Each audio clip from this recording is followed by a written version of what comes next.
I'm allowed to be human. I I'm am. allowed to I'm be human. allowed to be human. And we talk a lot about like nobody has to be perfect, but in our head, we still have categories of acceptable imperfection and unacceptable imperfection. What are some of the big categories that you see in your work that people say are unacceptable categories? We covered not brushing your teeth, but what are unacceptable categories? Like being mean to somebody. What do you mean?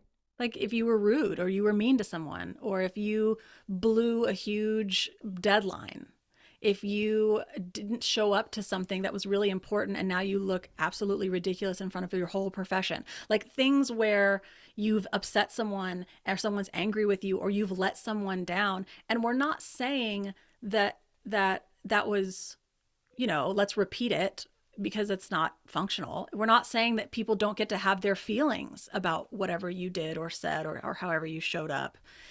It's just that, like, I can make like a genuine bona fide mistake. And it can be very wrong of me to have done. And I still get to be human. Humans do very wrong things sometimes. And what I want to respond to it by going, okay, I don't like that. I don't want to do that again. How can I grow and heal so that I can move away from that? Um, and I think that that's kind of what it comes down to. And if you're someone who finds yourself in this state chronically, that's when we want to start thinking about accessibility. How can I make my home more accessible?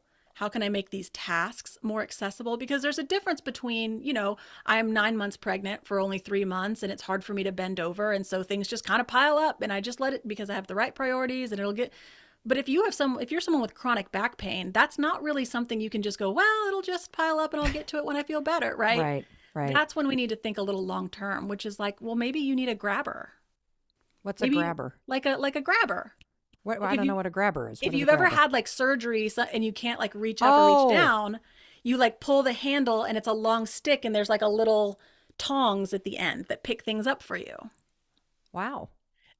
Maybe you need a We're so stool with busy. some We're so, wheels. what I'm getting from you, Casey, is that when you get caught in this loop where everything's a moral obligation and everything that you're not doing is evidence that you're a loser and that you can't get yourself together, you get so stuck in making it a problem that you don't see the obvious solutions that are right in front of your face if you were to simply just give yourself a frickin' break. Yes, because if what's wrong with you is that you're failing, the only solution is try harder.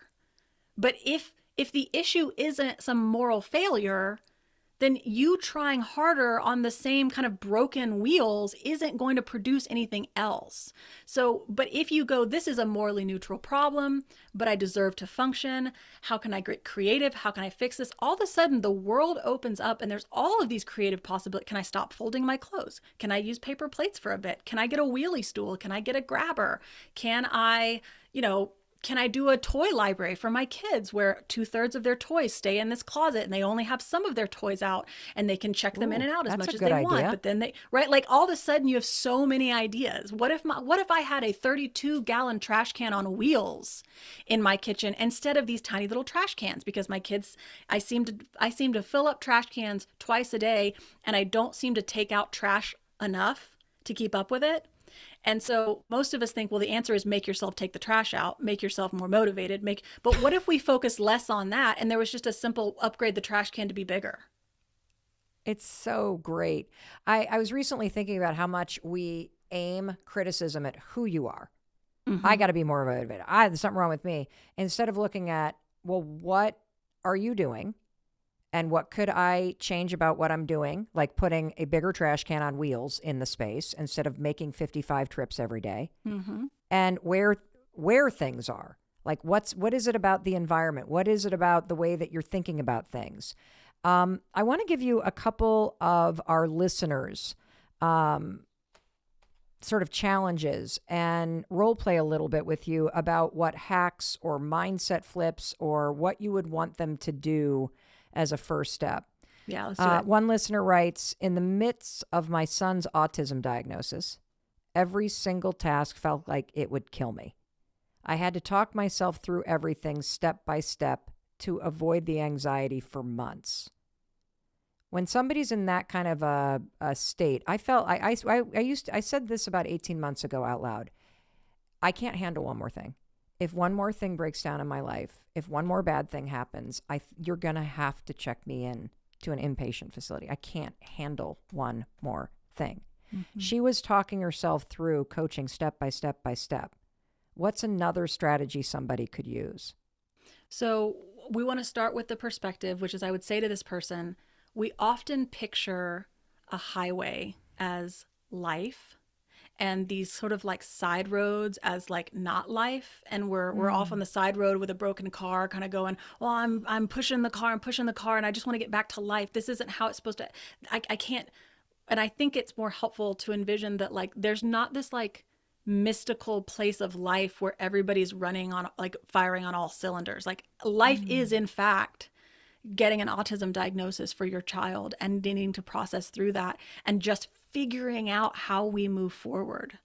There's nothing that this person is doing wrong.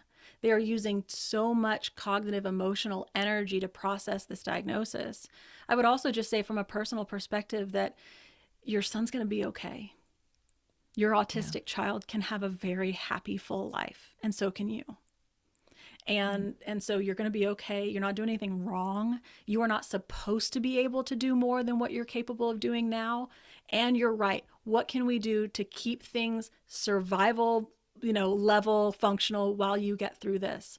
And that's when I would say, if this person, first off, I want this person to start using paper plates immediately. I want paper plates. I want paper napkins. I want you to be able to throw everything away right after a meal. I want you to, as much as your budget allows, outsource anything you can, whether that's cleaning or laundry or grocery delivery. I want you to pick one tiny corner of your house that you can make beautiful, and you can get it beautiful in under 5 minutes. And that's where you get to go and sit when you just can't look at anything else. I want you to make a hygiene kit for yourself with baby wipes and dry shampoo and something that smells nice. And I want you to go on Amazon and I want you to buy those toothbrushes that are single-use toothbrushes that are pre-pasted in individual packages. And I want you to put little hygiene kits all around your house, because you're just going to be in the middle of it and smell yourself and go, oh gosh. And then you'll never be more than a few steps away from ability to take care of yourself when you can't leave your child alone in the room. I want you to put a laundry basket and a trash can in every room of your house, so that anytime you create laundry or trash, you're only a few steps away from being able to be done with it in one step, not 3, 4, 5 steps. And I want you to rest. I feel like that's what your best friend would do for you. Mm-hmm. What you just did was beautiful. And I think it's also an extraordinarily tactical example of your space should serve you. And so is the visual of the highway. So I'm thinking about one of our daughters who is, just processing a breakup. And she sounded so good today. This is like 24 hours. And she's like, yeah, but I'll be crying probably in an hour, because that's my process. Mm-hmm. So I'm going to take myself on a walk, and I'm not going to force myself to do anything today. And as I was listening to her, I'm like, wow, that's exactly right. You don't have to motor through it. You don't have to get on a revenge diet. You don't have to gossip about it all day. You can just take a step back and allow yourself to be human. I have another listener that says personal care. I get completely overwhelmed by taking care of myself. I hate how I look, and I hate how I feel, because nothing ever changes. So I'm going to assume that this person maybe is talking about, I hate how I look physically. So I have a lot of body consciousness, things like that.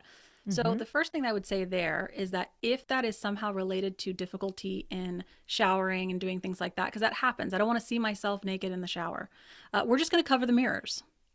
You don't need to look in the mirror to shower. I want you to get a smaller pocket mirror so that when you want to put your makeup on, when you want to check a zit, when you want to look at your hair, you can do that in pieces as you need to. But you don't have to look at yourself all day long. And I'm not saying, oh, that's going to cure the way you feel about yourself, but I am saying that's going to give you some relief today. You should be able to have a place in your life where you get to exist without constantly pondering how you look, where you can have a first person experience of life, not a third person experience where you're always sort of going, what do I look like when I do this? What do I look like when I do that? Then, depending on what this is, but this is a good one. One thing, and again, I'd have to know more about this person, but this is just sort of a tangential thing, is that I go into your closet and get rid of the things that you bought because you don't think that your body deserves clean, cute clothes. The things you bought just because it covers you, the matronly shit that you bought because you don't think that you deserve to wear XYZ now. Get rid of the things that are three sizes too small that you'll never fit into again, but you're going, oh, one day. Like, let's address your closet, because what I found is a lot of times when I was disliking my body, it was not information I was getting from my body. It was information that I was getting from my clothes. It didn't look right on me. It didn't fit right on me. Well, they're clothes. Your body is not made to fit clothes. Clothes are made to fit your body. Hallelujah. Casey Davis dropping the knowledge again. Say it again. Your body is not meant to fit into clothes. Clothes are meant to fit your body. You know, I'm going through menopause, and I know a lot of you see me and you are like, you're really skinny. But my body has freaking changed. And the things that fit me 2 years ago don't fit. I was wearing a pair of jeans yesterday that I absolutely love. They got cute little like cargo things on the side legs. The waist is so damn tight. And I thought to myself, why am I holding on to these? Because I'm waiting for my menopause middle to go down. And yet I'm sitting here in basically a tourniquet around my waist. And it's reminding me all day long that I'm changing and I'm aging. And that makes me feel like something's wrong. And there are, I would say, half of my closet has clothes in it that I actually cannot fit into. And it does, when I walk in, remind me of where I'm not. And I love the analogy that you gave about the fact that life is not like all these little side roads, and some days you're going to get back to the highway. I'm on the leg of the journey at mile 54 with the mile marker, and there's a lot of clothes in this closet that need to be taken out of the trunk of the car that I'm driving and left on the side of the road or in a donation bin, because they're not a part of this stretch of the road trip called life. And I would also tell that person that you don't have to care about yourself in order to begin caring for yourself. Ooh, say that again. You do not have to care about yourself in order to begin how to learn to tenderly care for yourself. So many times we feel as though we don't deserve to be clean, or we don't deserve cute clothes, we don't deserve that shower, we don't deserve to get up and do these things. And I think that when we look at that belief system of I have to wait to like myself before I start treating myself a certain way, it actually happens backwards. We begin with self-compassion and tenderness to care for ourselves, and slowly but surely it helps us to begin to care about ourselves. And I kind of liken this to, if you go to the pound right now and pick up a dog, like, you could pick up the rattiest dog there. There is no dog that's like, oh, this dog deserves XYZ. No, you can go pick up the most behavior-prone, yappy, dirty, flea-infested dog, and you bring it home. And why do you care for that dog? Because you just decided to. You literally just decided that dog is going to be, you're going to care for that dog. You just decided it was worthy. The dog didn't have to do anything. Can we break this into just a simple series of actions? Because so many people around the world look in the mirror and see a person that they do not like. In fact, in the research that we did for the High Five Habit, 50% of men and women don't even look at themselves in the mirror.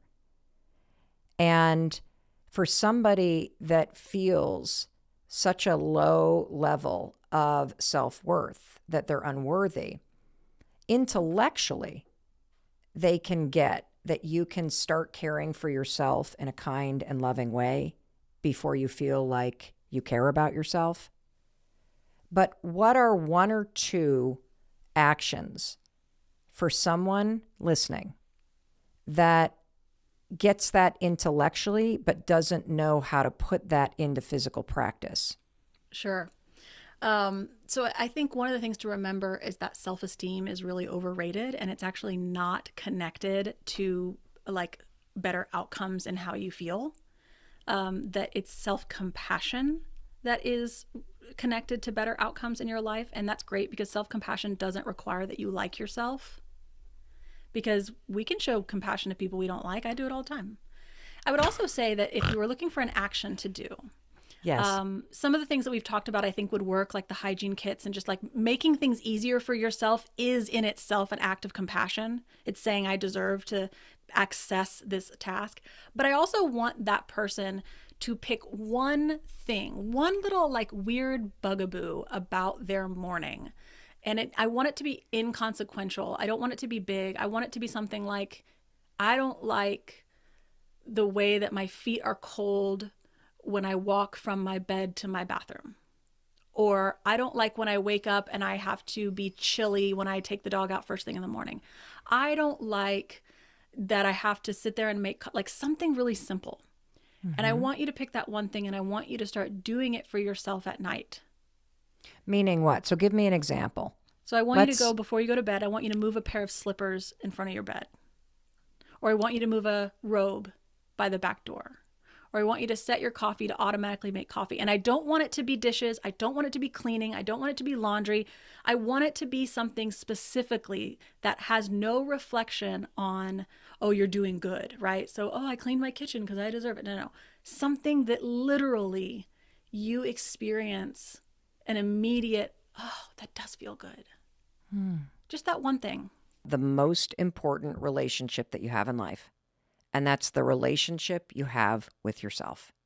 I am going to introduce you to a habit that I want you to practice immediately. It is a habit that is based on profound research, and it is a habit that will help you improve the relationship you have with yourself. It will impact your happiness, your sense of control, your confidence. This is the Mac Daddy of all habits.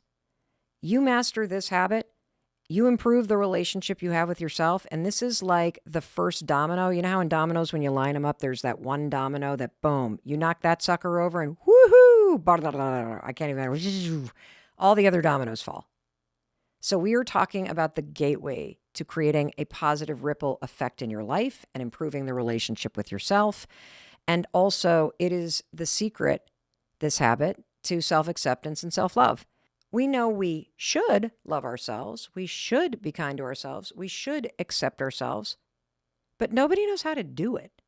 And that's what this entire episode is about. I am going to boil the how down to one extraordinarily simple habit backed by a crazy amount of research that we will link to, and my own research study involving 175,000 people from 91 countries who tried this habit for 5 days in a row. So that means we've got data points that stack up to 175,000 times 5. I don't even know what that number is, but it's pretty big. This works. It's high-fiving yourself every morning in the mirror as part of your morning routine. That's it. And I've got the research to prove it. I've got studies to prove it.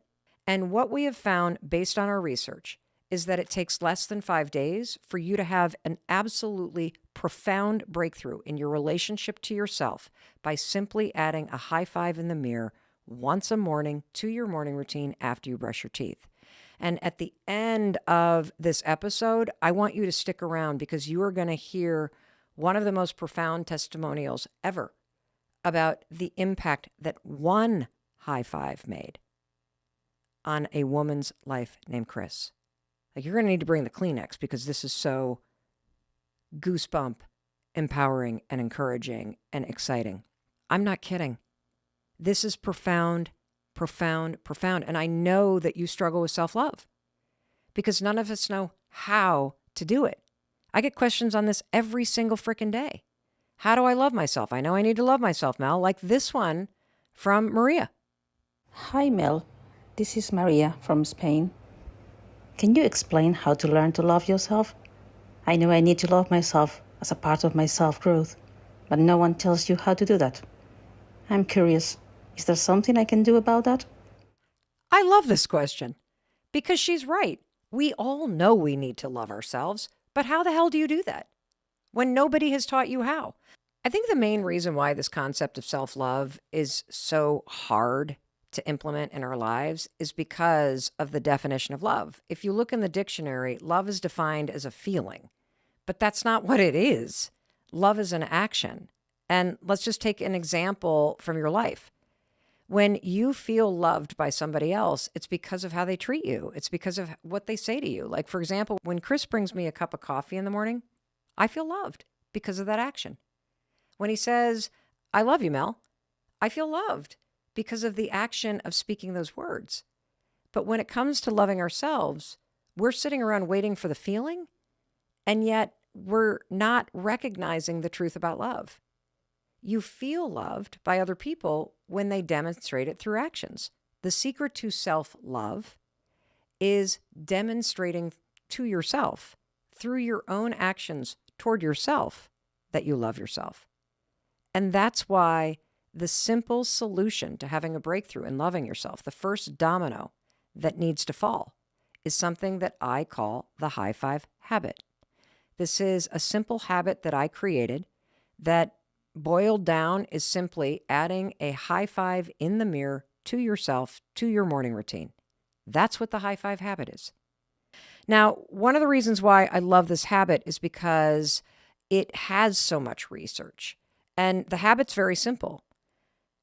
When you wake up tomorrow morning, get yourself out of bed, go into the bathroom, brush your teeth, and then after you brush your teeth, you're going to put your toothbrush down. And the reason why I want you to do it after you brush your teeth is because I want to use some science called habit stacking. I want this to be part of your morning routine, what you're about to do. And so I want you to do it right after something that you do every morning, brushing your teeth. That way your brain will encode this high five habit even faster. And here comes the most important part. As you put the toothbrush down, you are going to look in the mirror. This is the hardest part of the high five habit.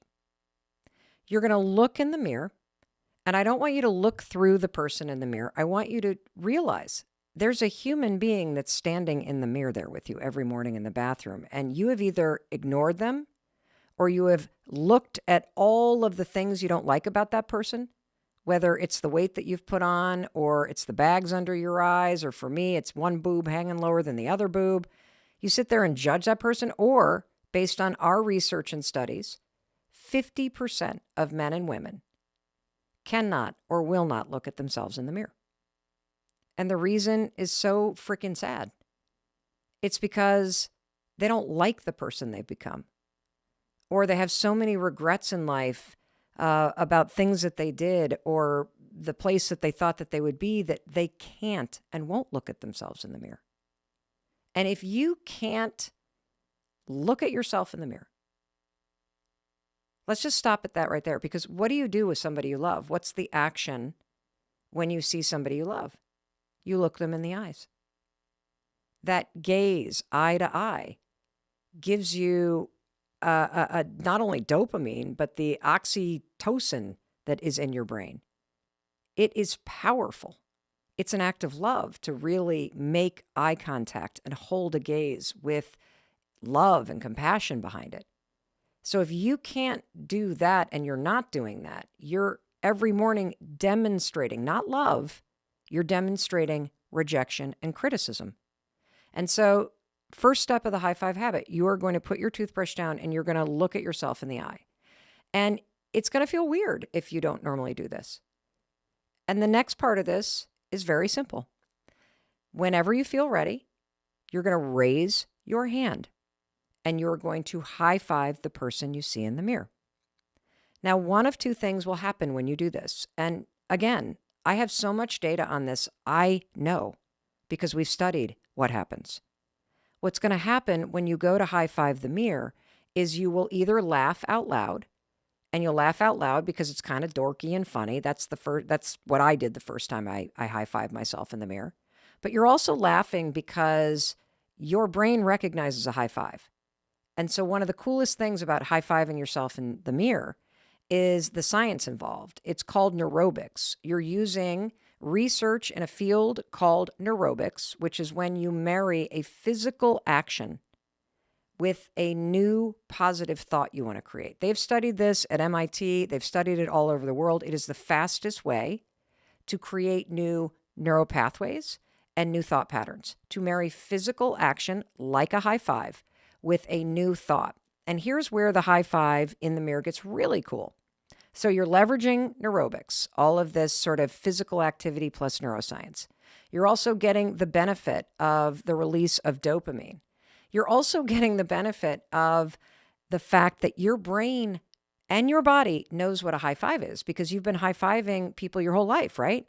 You've seen high fives in sports on television. You know exactly what a high five is. A high five is something that you give somebody, a physical action, when you're cheering for them, when you're encouraging them. A high five is something that you give to somebody when you're proud of them. Great shot. Good job on that test. And a high five is also something that you give to another human being whenever they need encouragement. So think about like standing on the side of a road race. You don't cross your arms and scowl at people. You high five people and cheer for them because you're trying to say, I see you. I see that this race is hard. Keep going. You got this. If you're on a sports team and you blow a play when you come to the huddle, a high five from a coach or a teammate says, shake it off. I believe in you. Now get back in the game. And so what's so cool about this high five habit to yourself in the mirror is that a lifetime of positive programming, neurologically already in your brain, gets aimed right back at your reflection. And so you are physically demonstrating with this simple habit in less than 5 seconds every single morning that you, yes, you take actions that show that you believe in, you love, and you encourage the person in the mirror. Now, another reason why I love this habit is you don't have to think anything. All of the wiring that is already in your brain and in your nervous system, it does the work for you silently. As I mentioned, there is so much research, and we're going to just put dozens and dozens and dozens of studies. But I want to also point out that there are 2 studies that are really important. One of them was done with the NBA, and I'm just going to cut to the chase on this study. They wanted to know if there were any habits that winning teams had that the losing teams in the NBA didn't have in the preseason. And it turned out, after crunching all the data, and this has been verified by the Wall Street Journal too, beyond the study that these scientists did, that the top 4 teams in the NBA, in fact, do have a habit in the preseason that the losing teams do not. You want to know what that habit is? You guessed it. They have more high fives, fist bumps, pats on the back in the preseason among team members than any of the other teams. Why? Well, because a high five isn't just an action and a physical gesture that means nothing. A high five actually says, I am with you. It builds trust, it builds partnership, it builds belief, and you can build that back in yourself by adding the high five in the mirror every single morning as part of your morning routine. There was another study done with kids where they made a bunch of kids take these math tests, and these researchers wanted to know what's the best way to encourage someone through a challenging moment. And they found that it wasn't words of encouragement like, hey, you're a great student. It wasn't the growth mindset words like, hey, really admire how hard you're working. You want to know the single best way to motivate kids to do something challenging? It's to say nothing and to give them a high five. This was so profound that the researchers, and we'll link to this study, changed the name of the study to include the surprising power of a high five, the surprising motivational power of a high five. That's how exciting this is. And I think you can hear this because I stumbled onto this by mistake. I started high-fiving myself right after I had gotten fired, basically, from hosting my own talk show. And I needed to give myself like a pick-me-up. And I just instinctually one morning raised my hand and high-fived the mirror. And the immediate effect that I felt of the dopamine in my mind and the boost in my mood and this sense of, okay, I got it. I can do this. I can face this. Having my own back, demonstrating it to myself during a really low moment, it was the beginning, that first domino that fell, of an entirely new relationship with myself. It's what led me to get into intensive therapy and to start getting serious about my happiness. And I think everything comes back to you and the relationship that you have with yourself. And so we're going to go deep on this because the relationship that you have with yourself is the single most important thing in the world. And in addition to sharing this research and this simple habit with you, I want to unpack some of the things that people experience when they do it, because I've had so many questions about this, like this one from Teresa. How do I stop beating myself up and forgive myself for my past mistakes? I can't believe how many years you waste beating yourself up for past mistakes. And the reason why we do that is we don't know how to forgive ourselves, because we don't know how to accept ourselves. We don't know how to accept the failures, the regrets, the disappointments. We don't know how to accept, we don't know how to love ourselves through it. And that's where, honest to God, this simple habit of demonstrating it every morning in the mirror as part of your morning routine changes everything. We've been talking about mindset, the filter in your brain called the RAS, and how to give yourself a mindset reset. Look, I want to also say one thing to you. This stuff is kind of heady. So I'm doing my best to keep this like fun and visual, because when you get lost in thought, it's going to be hard to apply this. And so first of all, I want to commend you for sticking with this, because now we're going to dig into the exercise. I wanted you to have the understanding, because oftentimes I personally find that if somebody just throws a science-backed tip or exercise or tool or tactic or strategy at me, it sounds so dumb on the surface that without the underlying kind of research and mechanics and science that explains why this simple thing works, you will literally roll your eyes and not do it. So now that you have that background, I'm going to reward you with the exercise that I want you to practice. And this one is simple. So if you're cynical, if you're really smart, if you're analytical, it will sound stupid, but I want you to hang in there, because there is a really powerful thing going on in your neural pathways when you try this. And it's also an incredibly cool and fun thing to do with your family, with your friends. In fact, I get texts from people all over the world who are doing it. And my kids who do not live with us, our 2 adult daughters, they constantly text me pictures of what I'm about to ask you to do. So I promise you, it's worth trying. This is an exercise called looking for hearts. And this is how you play it. Every single day when you wake up, you are going to go on a scavenger hunt in your day-to-day life, and you are going to try to find a naturally occurring heart shape somewhere in the world. It could be a cloud that's shaped like a heart. You could look at your coffee and see that the foam on top has made the shape of a heart. You might get out of your car and you'll see a stain on the floor or a leaf that's the shape of a heart. I constantly see rocks. I see heart shapes in the top of mountain ranges. I see the shape of hearts in brick buildings all the time in terms of the different colors of bricks. And here's what's interesting about this. What you'll realize is that there are probably 10,000 heart shapes that are around you in your day-to-day life. The stain on the carpet, the spot on your dog's back, the tear in a pair of pants, the shape of a leaf. They're everywhere. They're absolutely everywhere. And right now, you walk right by them. Why? Well, because they're not important to you. You have not told the bouncer of your brain to let the hearts in to the nightclub.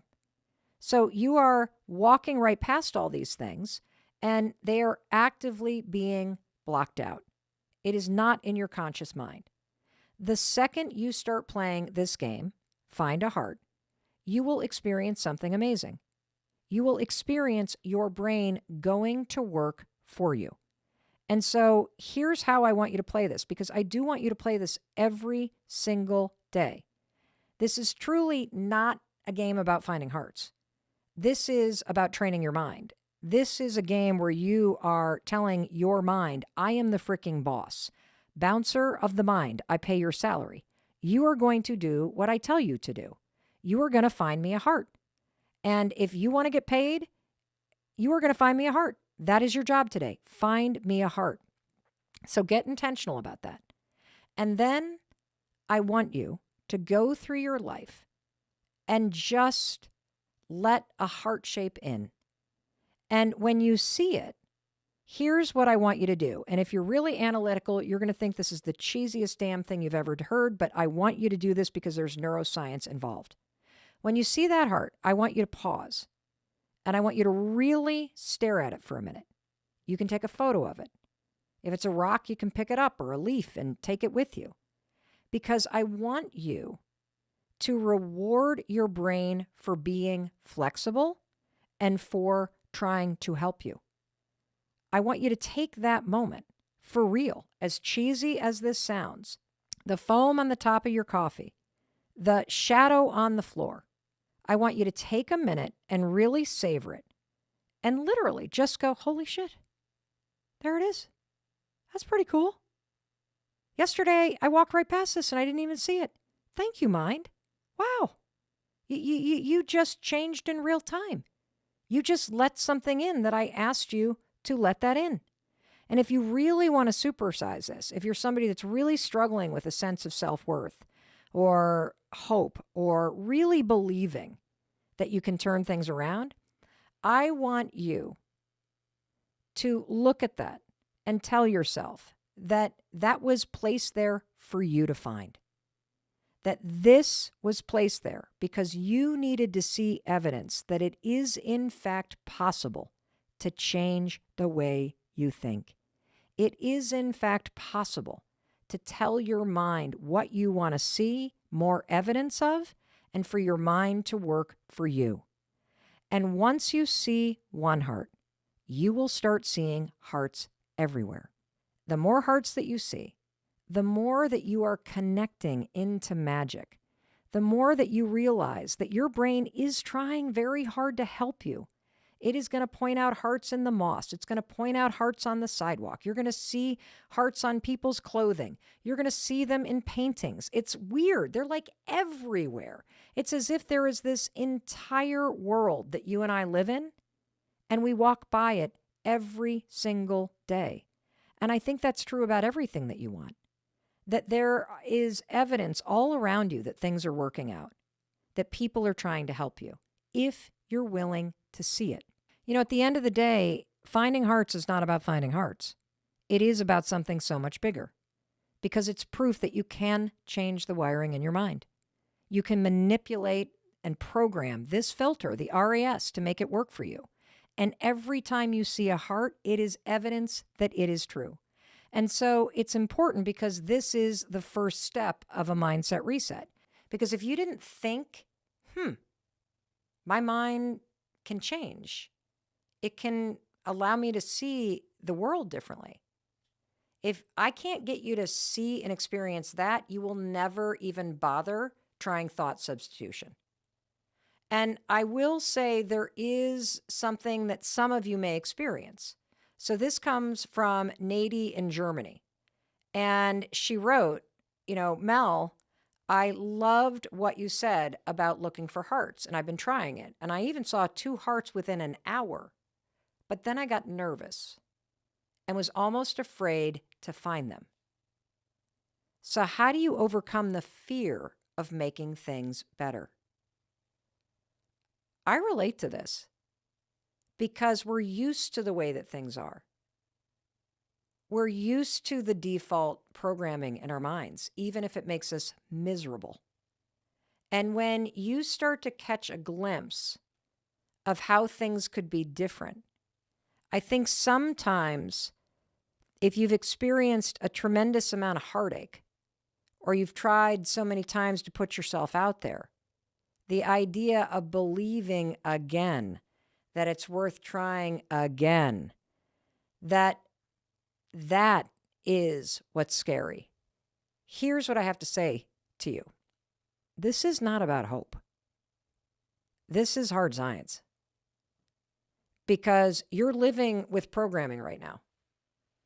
And I am here to tell you it's outdated. In fact, when you start to really play around with this next piece of how you change the way that you think, you're going to realize that you're not even listening to your voice. You're listening to someone else's voice. It's probably your mom's or your dad's or another caregiver's. Because that negativity that's in your mind that chips away at you, that default programming that you don't even really hear, for me, I call it my campaign of misery. I did not create this when I was 6 or 7 or 8. I was taught this. And so you're going to start to realize that not only do you have the power to change the filter, yes, you can see reasons to be happy. Yes, you can spot wins instead of reasons why you're a loser. Yeah, you can pay more attention to the people in your life that make you feel great instead of chasing the ones that make you feel like crap. You can change all of this. You can make your mind work for you. But what you're going to realize very quickly is, holy cow, like there's this default thing in my mind that's like fighting my desire to be happy. It's fighting my desire to win. And so that's where we're going to go next, because there is an entirely different reality. One of the reasons why I always say to you is, I love you. I believe in you. I believe in your ability to create a better life. The reason why I say that to you all the freaking time, and I mean it, is because I know you don't say that to yourself. And I didn't say that to myself for a long time either. And I don't need to meet you to say, I love you. Because love is a verb. Love is how you show up in the world. This podcast is an act of love for me. It is a way to connect with you. It's a way for me to support you and empower you. And I show up here because I do believe in you. I don't care what's happened to you. You cannot convince me that you cannot change. I have way too much evidence on my side.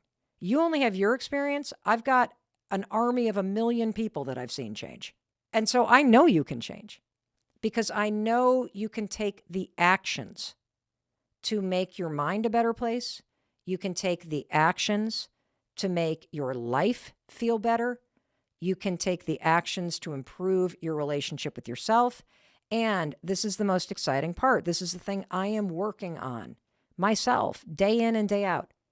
You can take the actions that reclaim your brain, that reprogram your mind, and that make your mindset and your thoughts work for you. I mean, all this shit is made up that we're saying anyway. So if you can think bad thoughts, why not think good ones? Does it actually make you happy to tell yourself that you suck and that there's something wrong with you? And is it even true? So if you can make that crap up, if you can adopt what somebody else says about you, can't you make up your own? Of course you can. And so let's get to that substitution diet. This is the Mel Robbins way to describe what researchers call cognitive bias modification. It's literally catching default thoughts and substituting something better. And one of the best examples of this is the next time that you start obsessing over what could go wrong. What if I don't like it? What if it doesn't work? What if I get rejected? What if what if I look stupid? What if they judge me? What if this? Say this. What if it works out? What if it works out?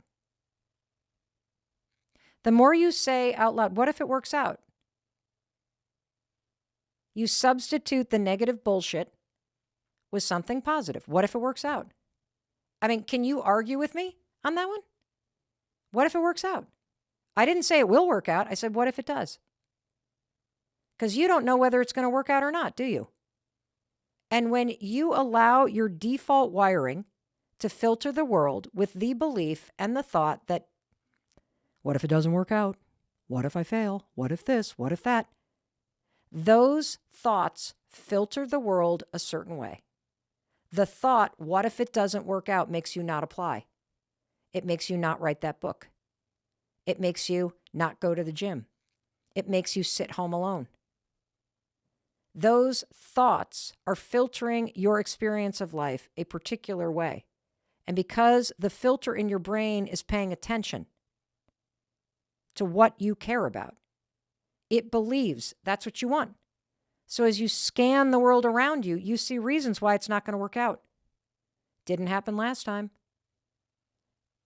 It's a weird world after the pandemic.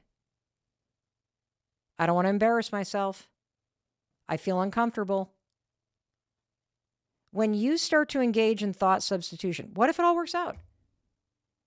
What if leaving my house is the best decision I've made in a decade? What if I meet the person that I was destined to meet?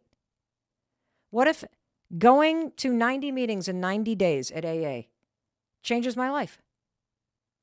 What if it all works out? See how that mindset switch, cognitive bias modification, see how that leads you to feeling more encouraged? What if I make these 10 cold calls and nobody takes the call, but I'm okay? What if I walk up to this house that I think is going to go on the market and I knock on the door? And it turns out I buy it before it comes on the market. What if I get into my dream school? You're more likely to apply if you're like, well, what if it does work out? And this is why this is so important, because your brain is paying attention to what's important to you. And I don't think any of us have a clue how much airtime we give to negative thinking, to beating ourselves down, to assuming that life is going against you, to thinking something's wrong, to beating yourself up, to comparing yourself to other people. And when you start to pay attention to two facts, number one, your mind is trying to help you. And number two, when you figure out what's important to you and you make it a priority, your mind will adjust in real time and help you see an entirely new world. And when you see that it's possible that you could get into your dream school, that's a whole new world. When you see that it's possible that you'll make the best friends of your life in the next year of your life, a whole new world is possible. When you see that you can not only get your dream job, but you can land your dream job and it has a bonus, a whole new world is possible. And it begins with two simple things I want you to do. Look for hearts so you experience that a whole new world is possible, that there's a world that you're walking by every day. This is critical. I do this every single day. And, it sounds like such a dumb thing. And I often think about, this moment where a reporter's like, so what's your secret to success? And I'm like, look, I look for a heart every day. I mean, it sounds so stupid, doesn't it? But what I'm actually saying is I am actively engaged in the process of training my brain. Just like you would lift weights or resist weights or whatever it is that you do if you want biceps, you are training your body to be strong. I'm training my mind every single day to work for me. And every time I see a heart, it's a reminder, oh yeah, my brain will tell me what I want it to tell me. And so I can either let the campaign of misery take control of my RAS, or I can tell my brain, no, it is important to be happy. It is important to feel like I'm winning. It's important to put myself out there in light. I need some help with this brain. And so the hearts for me is a simple way to explain this profound amount of research out there and put it into practical use. And this idea of a substitution diet for the shit you've been thinking forever that no longer serves you. That's a simple way for me to explain to you. You're not stuck with the thoughts that you think. That idea right there, that's the whole thing. That's everything. You are not stuck with the thoughts that you think. You can let them rise up, but you don't have to grab them and grip onto them and wrestle them to the ground. You'll be like, oh, there's that stupid thought that my dad taught me to think. Bye, Dad. I choose to think something else. because I know what cognitive bias modification is.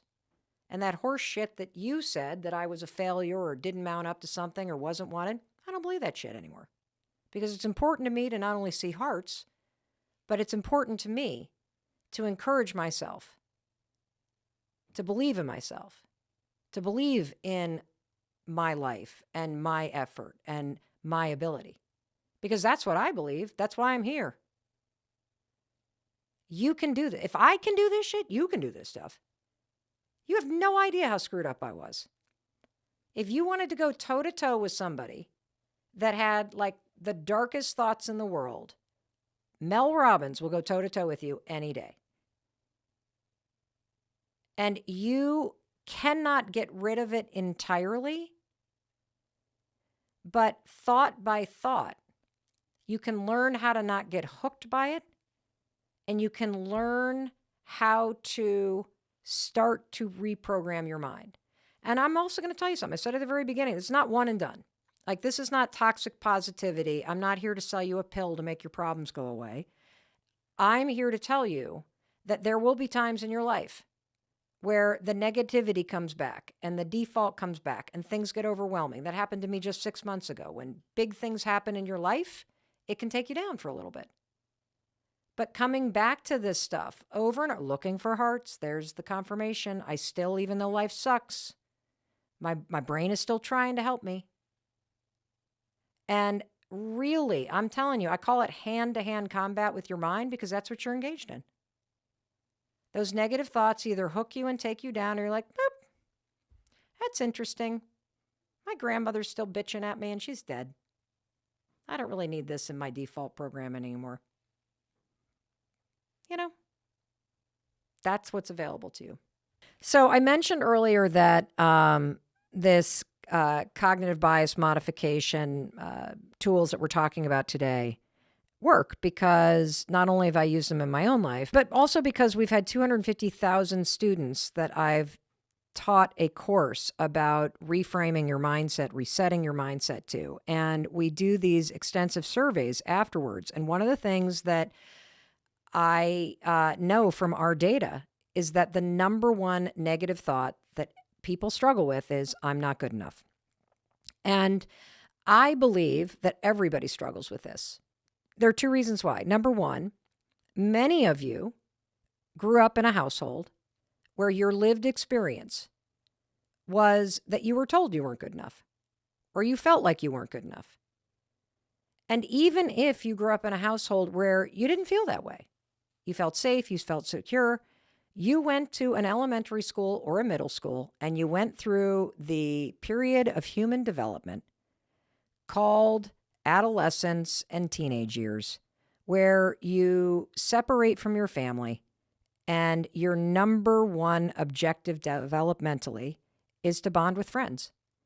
And it's during that horrendous period of time that we call middle school that most of us start to size ourselves up in relation to other groups of people. Oh, they're the theater kids, I'm not good enough for them. Oh, the sports kids, I'm not good enough for them. Oh, the rich kids, I'm not good enough for them. It's a protection mechanism because you don't want to get hurt by approaching a group that you think is going to reject you. This is totally normal. We all have it. And ironically, what we do is we tell ourselves we're not good enough for certain groups or certain people. But our brains pay attention. And our brains at that little age and the filter in our brain starts to change and starts to scan the world for all the places you don't belong.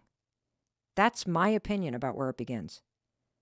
It is part of everybody's development to go through this period where life is a sorting hat and you're trying to figure out where you fit in. And I wish that our brains did the opposite and basically scanned the world and were like, oh, well, let's just scan and see all the opportunities to fit in so that you amplify your strengths. But instead, we focus on our lack, and we do it as little kids. And because we've been doing it for so long, whether it began inside your home because of how you were treated, or in your community because of how you were treated, it definitely was an experience that you had when you were younger of trying to fit in. It happens to all of us. And the opportunity of your adult life and the rest of the time that you have is to reclaim your experience of life, to see all the places, not where you don't fit in, but all the places where you can go, all the places where you could be, all the wins that you have, all the strengths that you have, all the magic you have to give. That's the opportunity when it comes to changing your mindset and changing your brain. And when you take that on, because I believe that's true, I believe you fit in. I believe you belong. I believe you have incredible gifts to share with the world. I believe that you deserve happiness. I believe that you have huge wins every single day, and that I want you to give yourself credit for them. I believe that you've survived a ton of crap, and you don't even give yourself credit for that. I believe that you're pretty awesome. And I want you to start to have a brain that filters the world in that direction. And so that's why I'm telling you this. We all struggle with it to some extent. And in moments of weakness, it's going to be there again. But that's okay, because you can search for hearts and you can tell yourself, well, what if it all works out? You can remind yourself that we're all a work in progress. You can look for wins every day instead of the things that went wrong. You can spend more time with people that make you feel good instead of chasing places you really don't like. All of this is possible. And I want this for you, which is why I hope you'll try this. And simple reframes, if you don't feel good enough, is you can be like, I'm a work in progress. I can figure it out. The people who love me are the people who I need in my life. This is important. I really hope you take this on. And this is the work that you'll do for the rest of your life. And it's worth it, because the happiest days of our lives are the road ahead of us. Truly, I want that for both of us. And I've spent far too much time beating myself up and looking for what's wrong and searching for reasons to feel tortured or lonely and to stop myself. It's just horseshit. I'm so sick of it. And I'm sure you're sick of it too. And, I'm sharing all this because even though I teach this stuff, it's easy stuff to listen to or talk about. You got to put it into practice, and so do I. You got to catch yourself when the negativity starts. You got to cut off the voice in your head that is not your own. You got to knock this middle school shit off and start claiming your adult life, because you do deserve to be happy. And even if you don't love yourself, I'll tell you what, I love you. Even if you don't believe in yourself, that's okay. I believe in you. And I'm going to keep on saying it until you catch up with me. Because I do believe that you can take the steps to reprogram your mind. You can take the steps to shut up that negativity in your head. You can take the steps to filter the world in an entirely new way and see how it's working to help you. And it doesn't take a whole lot of time to create a better life. I want to know, was there a moment that you had an epiphany, or like what freaking happened? Yeah, I'd love to tell you. Okay. So maybe you should give everybody a little background of Oakley before he loved himself. Okay. So to give context, 13, I feel like you start to become very self-conscious, like 11 and so on. Like 11, like 13 is when it really, like 11 to 13 is when it starts. Yep. I think that's when it begins. So I'd say that I started to be a little self-conscious when I was 13. I had very short hair, like so short to the point where it wasn't even curly like it is now. It was blue and red and bleach and pink, and it was every color. It was every color. Why always. was it every color? Because I really wanted to just do that. I woke up one day and I was like, I want that. I want that. And then like a few months later, I was like, oh my God, I don't want this. And I couldn't do anything about it because my whole head was literally a different color. So I think that's when I started to be like, oh, like, I don't know. Like, I'm not liking myself right now. And also like, I feel like I was definitely struggling with weight issue. I don't know. I'd look at myself and look at others. I was 13. It was weird. Yeah, but what would you look in the mirror and see? Chubby cheeks, double chin, man boobs, moobs. Get out of the shower and be like, ugh, no. And I was 13. Like I was so young. You told me a story once Yeah, about the jeans. Yeah. Yeah. So 7th grade Oakley, bleached hair, no eyebrows. I didn't have eyebrows. Well, they hadn't. They hadn't They grown were there. in. They hadn't like. But they were really blonde. Very blonde. So it looked like I had no eyebrows. I had blonde hair, and for one day I wore skinny jeans, and I just like liked how they felt. Like I liked the look of skinny jeans on me, so I continued to wear them every single day. Every single day, like I remember this. October to like April, and Yep. like. You know that first day in April where it like is just warm enough where you can like not have to wear a sweatshirt or like wear shorts for the first time and you're like, fuck yeah, like winter's over. Yes. And so I'm like, fuck yeah, like winter's over. Like let me throw on a pair of shorts. And I go to school. I'm so excited. And the first, like nobody even says good morning. The first thing everybody says is your legs look so weird. And I was like what? Like this is the first time I'm ever not wearing like jeans and everybody's making fun of my legs. And I'm like, oh my God. So for the rest of the year, I wore jeans, even in like 70 and 80 degree weather, because I was so worried about people being like, your legs look weird. That's so sad. I know, because I was just like, oh my God, they think my legs look weird. Like, I don't want to stand out. I don't want them to look at my legs. What was it like that day at school with shorts on, having had somebody It was like, say no, publicly? it was more than one person. More than multiple people said my legs look weird. It was like, I just wanted to find a pair of jeans. I wanted to find a pair of pants anywhere. I would have fucking taken anything. I would have worn leggings. Like, I don't care. Give me literally anything other than shorts and I will be fine. But I just like, I didn't even want, it's not that I wanted to leave. I just like wanted to get the attention away from myself and I had no idea what to do or how to do it. So I just kind of like sat there and thought about it all day. And I was like, my legs do look weird. And like, it's not even because they were like, picking on me. It was just like they've never seen my legs before. But anyways, so very self-conscious, very like continued into 8th grade. And then What happened? Because this sounds terrible. What changed? Yeah, what changed? Well, Because I think we can all relate to this, where you look in the mirror and you you're focus like- on what you don't like. yeah. You have an experience of just wanting the attention to be off you, or wanting people to accept you, or wanting to fit in. Every single one of us can relate to that jean story, Oakley. And I think we discount how these tiny moments where somebody picks on you or criticizes something about your appearance or your voice or your height or your skin color, how it affects us.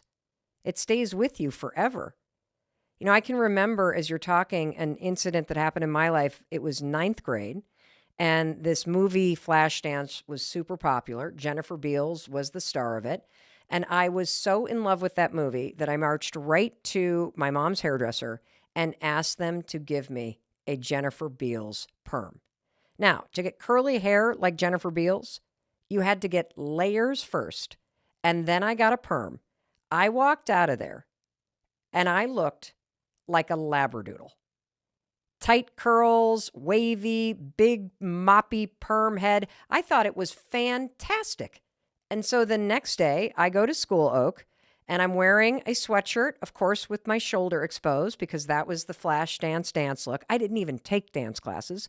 I had my bouncy, full, new Jennifer Beals poodle perm, and I walked in, and I'll never forget walking down that hall, just like you with the jeans. It wasn't one person that pointed out the perm. It wasn't one person that laughed. It was like everybody in that hallway.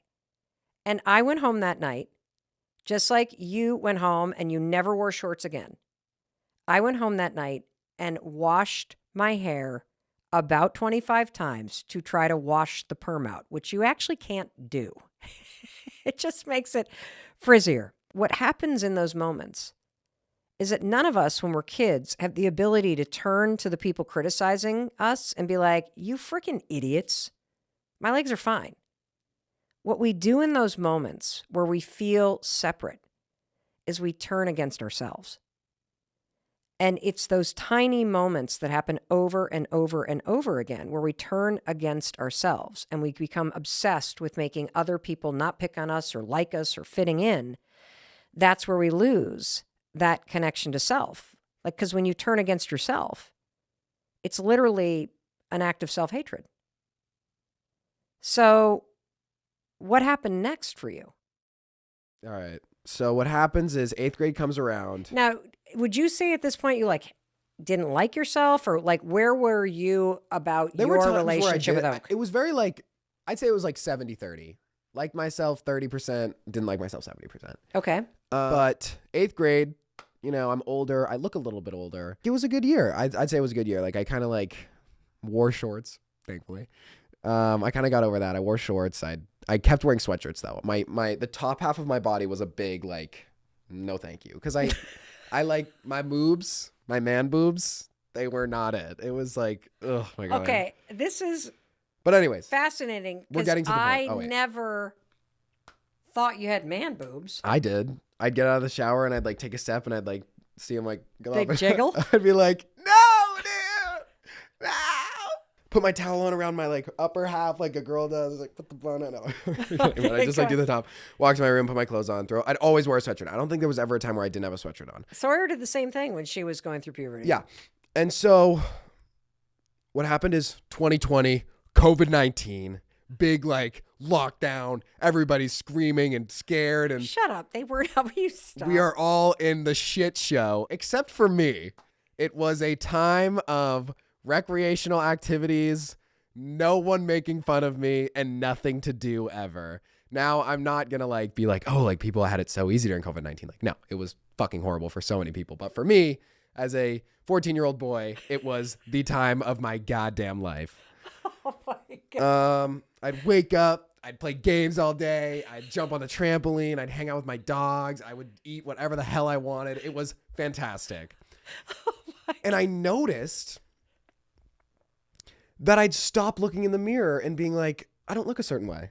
Or I'm worried that this way that I look right now is going to upset people or all that, because I didn't have anybody to show. I didn't have anybody to see. That's right. You weren't going to school. I wasn't going anywhere. I wasn't seeing anybody. I didn't care.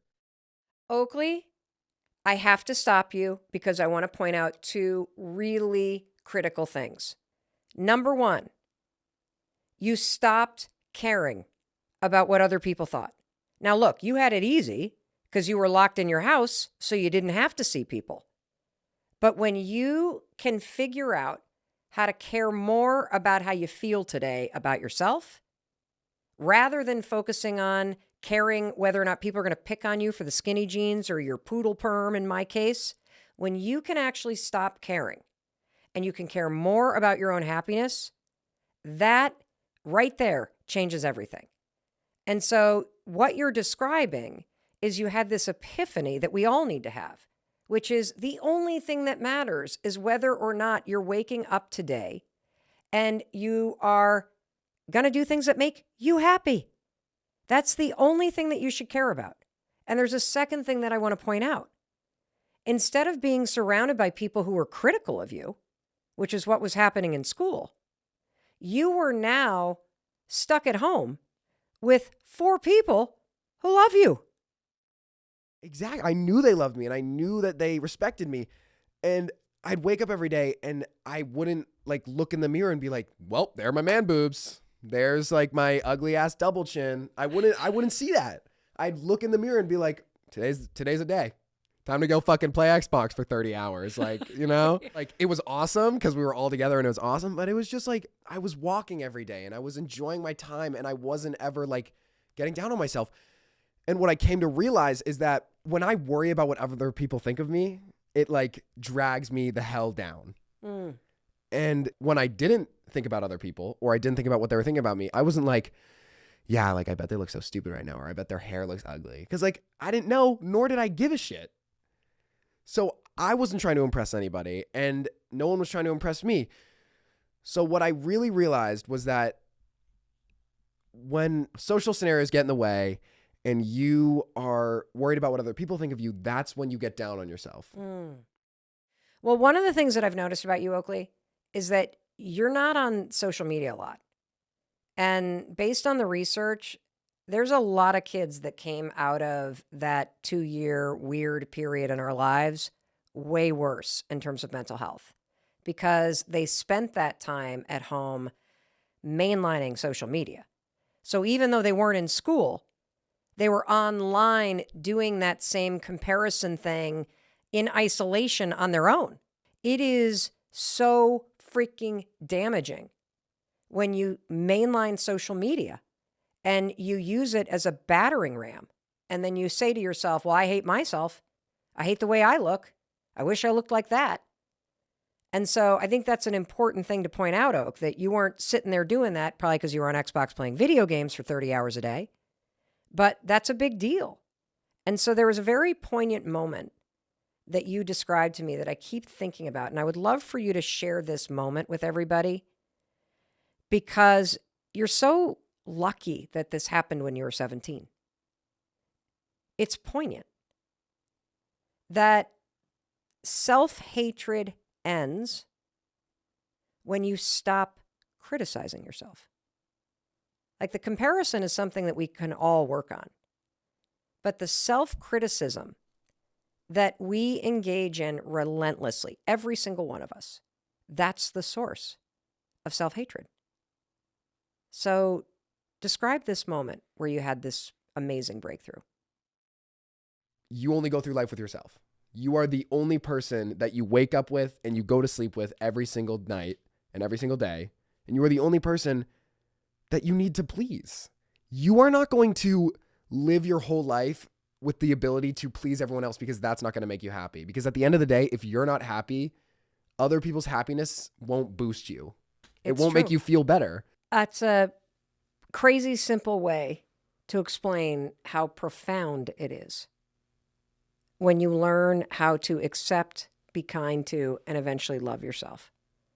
And you said something to me when we were talking about this that I thought was really like so simple, but also gut-wrenching in its truth, which is when you were removed from the situation of walking into school, where you were worried people are going to pick on you, worried about whether you fit in, trying to get the attention off you, all of this energy pointed at managing this. And it's all energy that is based on the belief that there's something wrong with you. Yeah. That when that got removed and you were just quarantining with me and Dad and your two older sisters, you had this epiphany where you're like, well, there's nothing wrong with me. Yeah. There's nothing wrong with me. Those 5 words, there's nothing wrong with me. That will change your entire life. I mean, just imagine how big of a breakthrough it is if you could wake up every single day and believe there's nothing wrong with me. Because the fact is, there is nothing wrong with you. You know, I spent, God, Oak, 40 plus years of my life waking up every day believing there was something wrong with me. And one of the first things that everybody has to do if they're going to have a breakthrough in self-acceptance and self-kindness, like let's not even go to self-love yet. Let's just start with self-acceptance. You must start to tell yourself, there's nothing wrong with me. There's nothing wrong with me. Like acceptance just means accepting yourself exactly as you are and exactly as you aren't. There's nothing wrong with me. That right there, if you could just do that, would completely change your relationship with yourself. Because we can't stop what other people might say, but you can absolutely alter and reprogram the way you talk to yourself. And so I just want to point out that bar right there, there's nothing wrong with me. If you just flip from constantly looking for what's wrong, and now you start reminding yourself, there's nothing wrong with me. Yeah, there are things that I could improve, of course, but there's nothing wrong with me. That is acceptance right there. And then you had this second epiphany, which is you thought, well, if nothing's wrong with me, why don't I just like myself? What a radical idea. I mean, imagine how much your life changes when you say to yourself, why don't I just like myself? I mean, other people can have opinions, but why don't I just like myself exactly as I am? I mean, I'm a good person. I'm trying hard. What's stopping me from liking myself? I mean, it's a radical question. I mean, what's stopping you from liking yourself? Well, if you're like most of us, you're basically holding some goal out as the thing that you got to do. Like, oh, I'd like myself if I lost 30 pounds. I'd like myself if I didn't have man boobs. I'd like myself if I didn't have bills piled up to the ceiling on my kitchen. I'd like myself if I didn't make all those mistakes. See, that's where we get it all wrong. I'm just talking about self-acceptance here. Because based on the research, you will never, ever feel motivated to change anything for the better if you're bashing yourself all the time. So number one, there's nothing wrong with you. And number two, liking yourself is not going to happen just because you lose the weight. You could make a decision to like yourself exactly where you are, simply because it feels good to like yourself. And also because you deserve that. And you need it. When you like yourself, when you accept yourself as you are, mistakes and all, boils, warts, whatever it is that you got, we all got something. When you feel a little bit better about yourself, an interesting thing happens. Through the self-acceptance first, there's nothing wrong with me. And through a little bit of kindness, why don't I just like myself, or at least treat myself like I like myself? What happens, and I noticed this with you, Oakley, is that you start to act like you like yourself. You start to be kinder to yourself. You start to feel a little bit more motivated.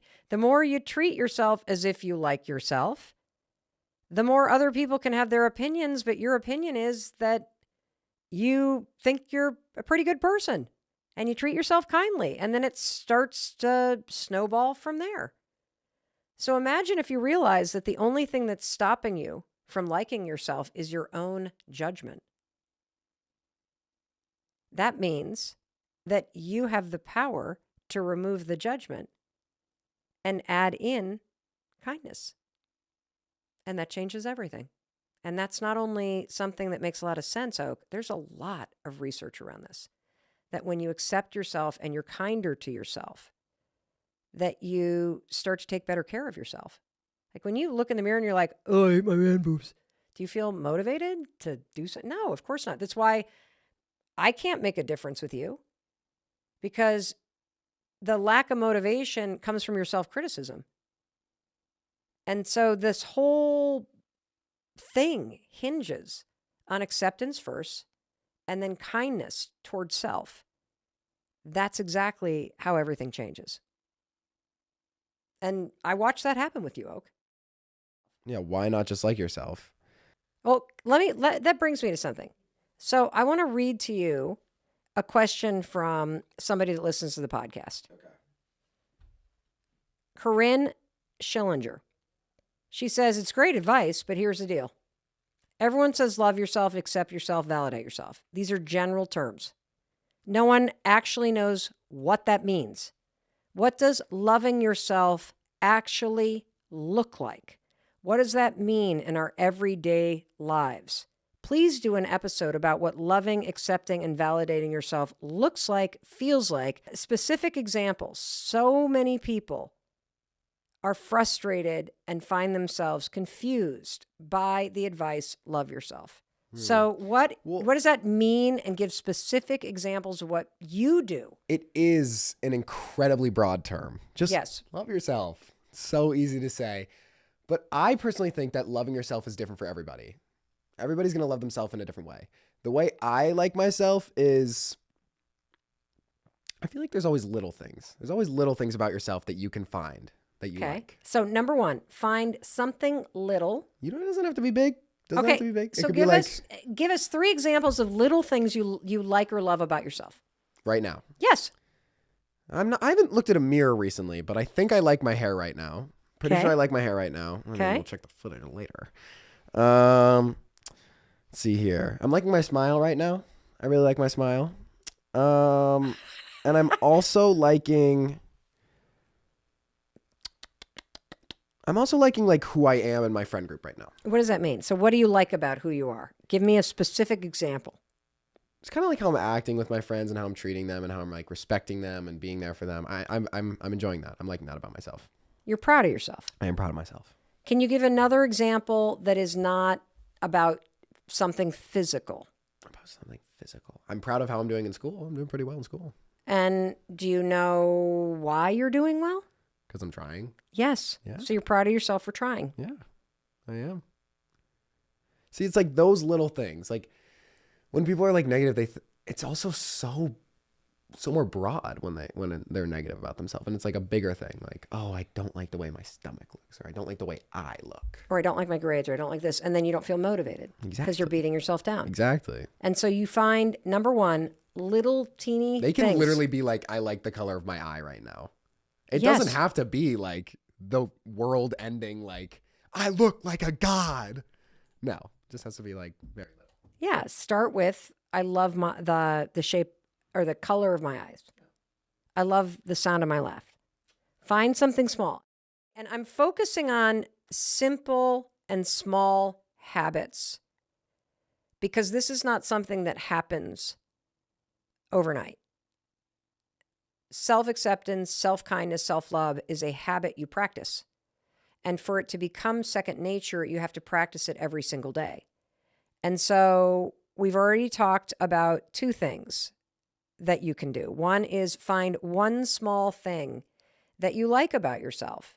It could be that you're a great friend, that you have an amazing laugh, that you're a wonderful cook, that you're a terrific son, that you try really hard at work, that you are proud of the way you're working on your boundaries. There is one thing that you need to compliment yourself on every single day. And if you can't think of something, look in that mirror and look at your iris and just compliment the incredible miracle that is that unique pattern and color that is unique to you. Of 8 billion people on this planet, you're the only one with an eyeball that is designed and looks like that. And that is freaking cool. So start with that. The second thing you're going to do is before you go to bed, scan your day and think of one win, just a small win. And the reason why I want you to think of a small win is because you don't realize how much your brain is currently scanning for what's wrong. And I want you to start to create a habit where we're going to retrain and reprogram your mind to look for what's going right. Because there's a whole lot going right in your day that you're not giving yourself credit for. And whether you got out of bed, that's a win. You got dressed, there's a win. You got to work, there's a win. You smiled at a stranger, there's a win. You treated yourself to a coffee today, there's a win. You got outside and looked at the sun, there's a win. I mean, there are so many things you do right and you don't even realize it. And so I want you to start to just interrupt the campaign of negative thoughts with one win before you go to bed. And in just a second, I'm going to share my absolute favorite tool. But I just wanted to take a minute and say, it's hard. You know, Oak sounds really upbeat, and so do I, and we're joking around because we're really good, we have a great relationship, and Oakley doesn't hate himself anymore. And I'm actively working on self-kindness and self-love. But it's hard, right, Oak? It's definitely hard. It's not going to be easy to love yourself, and it takes time. It's like a muscle. I'd say it's definitely like a muscle. When you work at it and you start off small, like start off with small weight, and then you get bigger, it becomes easier. If you're think you're a very negative person right now, it's probably because it's a very unconscious decision that you're making. But when you start to try and work at it and you work more, it's going to become more unconscious that you are nice about yourself.